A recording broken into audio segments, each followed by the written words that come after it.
د فاریاب د قیصار د ولسوالۍ د پخواني امنیه قومندان نظام الدین قیصري په کور د افغان امنیتي ځواکونو برید چې د مزار شریف د ښار په 15مه ناحیه کې د نږدې 100 ساعتونو لپاره یې دوام وکړ یو وار بیا ګڼ غبرګونونه راپارولي. ځینې د غیر مسؤل وسلوالو په وړاندې جدي اقدامات غواړي خو یو شمېر نور بیا د قیصري په وړاندې عملیات غیر قانوني ګڼي. مرکزي حکومت په اړه څه نه وایي خو د بلخ امنیه قومندان نن غرمه د قیصري په کور کې د نن خبریالانو ته وویل چې په دغه 20 ساعته عملیاتو کې د قیصري 7 کسه وژل شوي، یو ټپي دی او 15 زنداني کړي دي. آقای قیصری به صفت یک مجرم به صفت یک خائن ملی ښاغلی قیصري د یو مجرم او ملي خائن په توګه موږ او عدلي ارګانونو ته پیژندل شوی. دولت سره یې مقابله کړې، دولتي پرسونل یې ټپي کړی. دا نه بخښل کیږي. د افغانستان په هر ځای کې چې وي موږ یې د ځانګړو ځواکونو له لارې پرې عملیات کوو او نیسو یې. قیصري او نور چې د قیصري غوندې غواړي زورواکي وکړي په مزار شریف کې ځای نشته.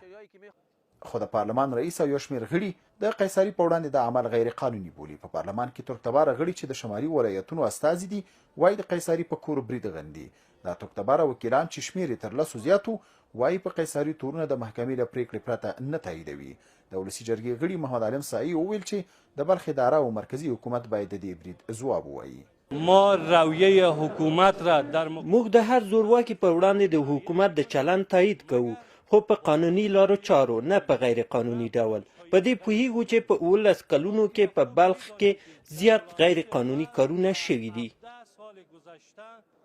د ولسي جرګې دا غړي نه دي خبر چې اوس قیصري چیرته دی. ځینو راپورونو ویلي چې قیصري شبرغان ته تللی او دوستم سره دی خو د جنبش ګوندې ردوي. د پارلمان ځینې نور غړي بیا وایي چې د زورواکو په وړاندې باید مرکزي حکومت جدي اقدامات وکړي. سوالونه ډیر دي. قیصري که مجرم ولې خوشی سه که رښتیا هم مجرم و د مجرم سره د نیولو نه تنها د قیصري ته ورته نور مجرمین چې په افغانستان کې د جنګ سالاران د مځکې غاصبین زورواکي د دوی سره باید قانوني چلند وشي تر څو مرکزي دولت ورځ تر بلې قویتره شي. د ولسمشر د ټاکنو نومان رحمت الله نبیر په قیصري د برید په اړه ویلي چې په ښار کې د هغه په کور بمباري کول ظلم او غیر قانوني عمل دی.